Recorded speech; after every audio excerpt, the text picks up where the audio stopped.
کہ جیسے ہی رمضان آتا تھا حضرت جبرائیل علیہ السلام پورے قرآن کو حضور کے پاس سنایا کرتے تھے. یعنی قرآن کا دور ہوتا تھا، اور وہ سنت جبرائیل ہے جو آج تراویح میں بھی ادا ہو رہی ہے. حافظ قرآن سال بھر قرآن پاک کو اس طرح سے پڑھنے اور اس طرح اجتماعی سننے کا موقع ملتا نہیں.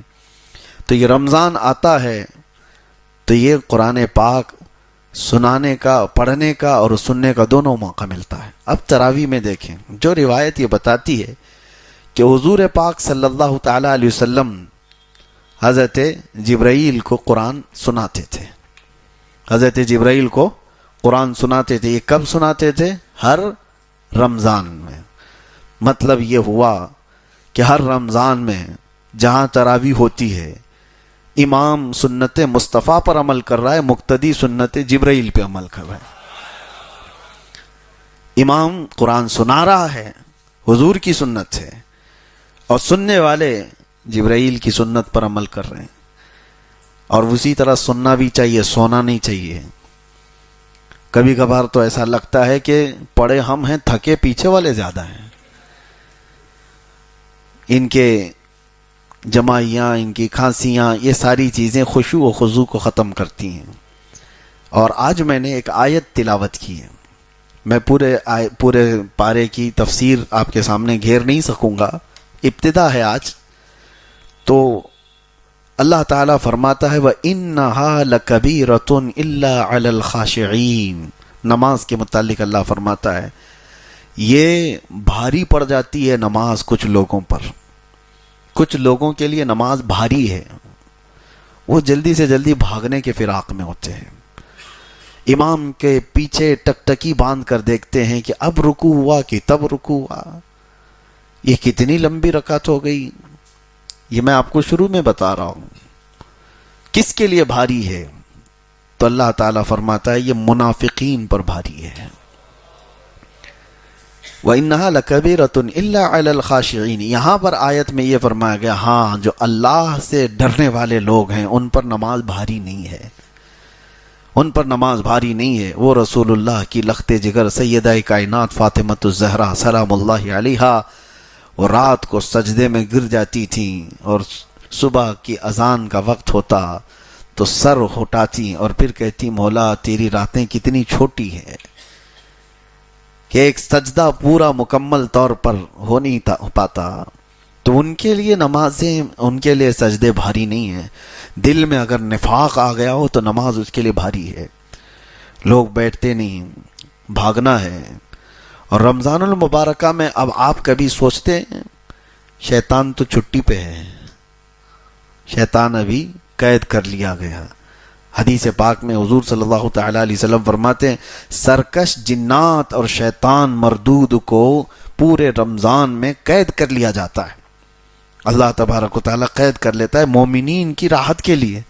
لیکن پھر بھی شیطان کے ایجنٹ بہت گھومتے رہتے ہیں، شیطانی کام بھی ہو رہے ہوتے ہیں، ساری چیزیں چل رہی ہیں. یہ کیسے؟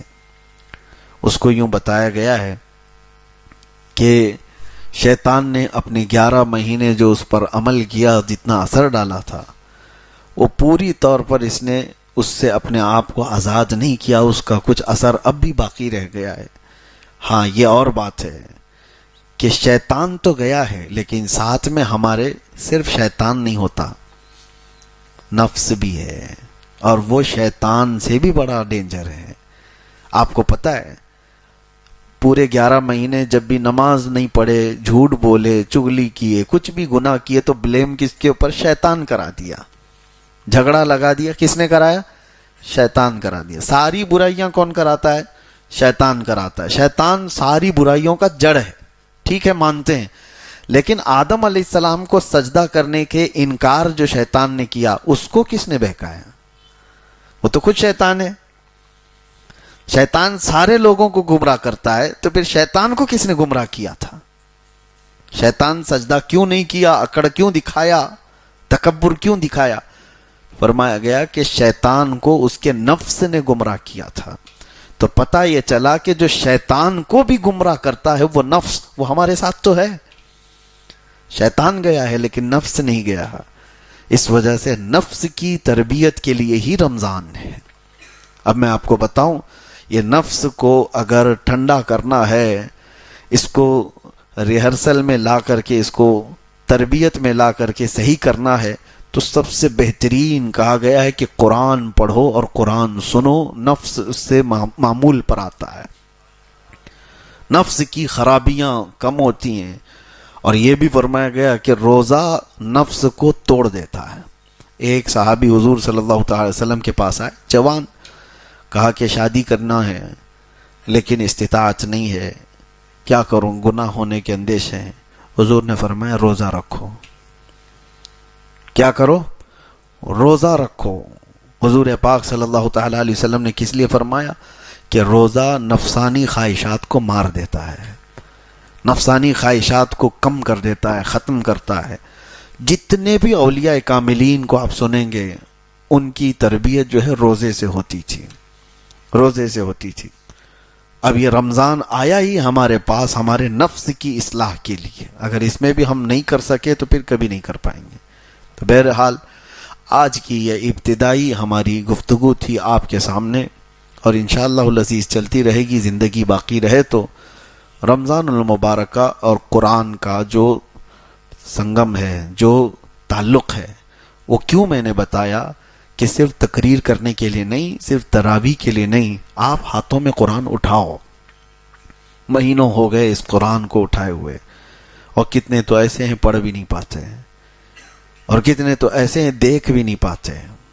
یہ اللہ کا وہ مقدس کلام آج کائنات میں، آپ کو ایک بہت چیلنج کی بات بتا رہا ہوں، پوری روئے زمین پر حضور صلی اللہ تعالی علیہ وسلم کی نشانیوں میں کوئی ایسی مضبوط نشانی جس کو کوئی بدل نہیں سکا، معجزہ حضور کا کوئی باقی ہے تو قرآن باقی ہے. حضور نے چاند کے ٹکڑے کیے تھے کہ نہیں؟ آپ کا ماننا ہے یہ حضور کا معجزہ ہے. حضور نے ڈوبے ہوئے سورج کو پلٹا دیا، یہ حضور کا معجزہ ہے. نبی پاک صلی اللہ علیہ وسلم نے انگلیوں سے پانی جاری کر دیے، حضور کا معجزہ ہے. حضور کے سامنے پتھر بول پڑے، یہ حضور کا. لیکن یہ سب معجزے دیکھے آپ نے؟ چاند کا ٹکڑے ہونا، سورج کا پلٹ آنا، انگلیوں سے چشمے جاری ہونا دیکھا تو نہیں، حدیثوں میں پڑھا ہے اور علماء سے آپ نے سنا ہے. لیکن حضور پر جو قرآن اترا تھا وہ دیکھ بھی رہے ہو، سن بھی رہے ہو، پڑھ بھی رہے ہو. یہ ایک نشانی ایسی ہے جو ہر گھر میں اور ہر ایک کے پاس موجود ہے. اس سے محبت کرو. اور اللہ کے رسول صلی اللہ تعالی علیہ وسلم نے ارشاد فرمایا، قرآن جب کسی کے ساتھ دوستی کرتا ہے تو اتنی بہترین دوستی کرتا ہے کہ جب اس کے سارے رشتہ دار اسے قبر میں چھوڑ کر جاتے ہیں تو قرآن اس کی دوستی نبھاتا ہے. قبر میں آ کر اس سے کہتا ہے تنہائی میں گھبرانا مت، میں ہوں تیرے ساتھ.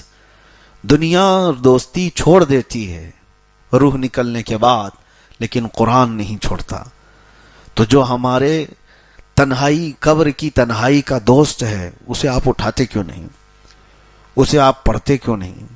رکوع 2 رکوع پڑھنے کے بعد لوگ غائب ہو جاتے ہیں. جوش میں ابھی رمضان میں اٹھائیں گے کچھ، پہلے دن 4 صفحے 5 صفحے پڑھ کر کے اس کے بعد پھر دھیرے دھیرے دھیرے نیچے ہوتے چلے جائیں گے. 5ویں 6ٹھے روزے کے بعد تو پھر قرآن ویسے کے ویسے ہو جاتا ہے. یا کچھ لوگ 10 رمضان تک. ہونا تو یہ چاہیے کہ پورا ختم قرآن رمضان میں ہر ایک مسلمان کا ہونا چاہیے. روزانہ 1 پارہ وہ تلاوت کرے تو 30 رمضان تک انشاءاللہ العزیز ختم قرآن ہو جائے گا. ورنہ زندگی میں آپ مجھے بتاؤ کب موقع ملتا ہے، کب موقع ملتا ہے؟ ہمارے اولیاء کاملین جن کی آپ اقتدا کرتے ہیں، امام اعظم ابو حنیفہ رضی اللہ تعالیٰ عنہ جس قبر میں آج آرام کر رہے ہیں بغداد میں، اس علاقے میں جہاں آپ دفن ہیں، فرمایا گیا 4000 ختم قرآن انہوں نے کیے. 4000 ختم قرآن جہاں ان کی قبر ہے. آپ اندازہ کریں، وہ رمضان المبارکہ میں 61 قرآن ختم کرتے تھے. دن میں 1 قرآن اور رات کو 1 قرآن اور پوری تراویح میں 1 قرآن. 30 دنوں میں 30 قرآن، 30 راتوں میں 30 قرآن، اور پورے 30 مہینے یہ تراویح کے قرآن 1 قرآن. 61 قرآن وہ ایک رمضان میں ختم کرتے تھے. ان اولیاء کاملین اور بزرگوں کے پاس جو کچھ بھی تھا وہ قرآن کے ذریعے سے عروج پائے تھے. اسی لیے شاعر نے کہا ہے درس قرآن اگر ہم نے نہ بھلایا ہوتا یہ زمانے نے زمانہ نہ دکھایا ہوتا. ہاں وہ زمانے میں معزز تھے مسلمان ہو کر، آج ہم خار ہوئے ہیں تو تاریک قرآن ہو کر، یعنی قرآن کو چھوڑ کر کے. قرآن کو اٹھاؤ. اب سمجھنے والے، تفسیر پڑھنے والے بہت کم رہ گئے، ترجمہ جاننے والے کم رہ گئے، پھر تلاوت کرنے والے کتنے کم ہو گئے. میرے عزیزو، وہ تفسیر اور ترجمے والے تو بہت دور چلے گئے، کم از کم قرآن اٹھانے والے تو آ جائیں ہمارے پاس. قرآن اپنے گھروں میں اٹھاؤ. ابھی جا کر کے دیکھو کہ دھول لگی ہوگی، تمہارے فریج اور تمہاری ٹی ویاں اس سے زیادہ صاف رکھی جاتی ہیں. بار بار روزانہ جھٹکتے ہیں، صوفے صاف کیے جاتے ہیں، اور قرآن کو اسی طرح سے تنہا چھوڑ دیا جاتا ہے. مہینوں ہو گئے، برسوں ہو گئے، قرآن کو چھوا بھی نہیں. کب چھوا؟ قسم کھانے کے لیے. کب چھوا؟ جب کسی کی موت ہو گئی تو قرآن جلدی جلدی جھاڑ کر کے اٹھایا گیا. اور ایک بات میں آپ کو بتاتا ہوں، اللہ کے نبی صلی اللہ علیہ وسلم فرماتے ہیں قیامت کے دن قرآن اور رمضان جس کے خلاف کھڑے ہو گئے اسے دوزخ میں جانے سے کوئی نہیں روک سکتا، اسے جہنم میں جانے سے کوئی نہیں بچائے گا. اور اللہ کے نبی صلی اللہ علیہ وسلم جب دعا کرتے تھے تو ہاتھ حضور صلی اللہ تعالیٰ علیہ وسلم کے ہلتے تھے جب یہ دعا کرتے تھے اللہم اجعل القرآن حجتا لنا لا حجتا علینا. اے اللہ قرآن کو ہمارے لیے سفارشی بنا، قیامت کے دن ہمارے خلاف مقدمہ کرنے والا مت بنا. تو قرآن کچھ لوگوں کے خلاف مقدمہ کرنے والا ہے، قرآن کچھ لوگوں کے خلاف کھڑے ہونے والا ہے. قرآن بھی ہے اور رمضان بھی ہے. فیصلہ آپ کے ہاتھ میں ہے کہ قرآن کو اپنا سفارشی اور اپنا شفیع و مددگار بناؤ گے قیامت کے دن، یا پھر اپنے خلاف کھڑے ہونے والا.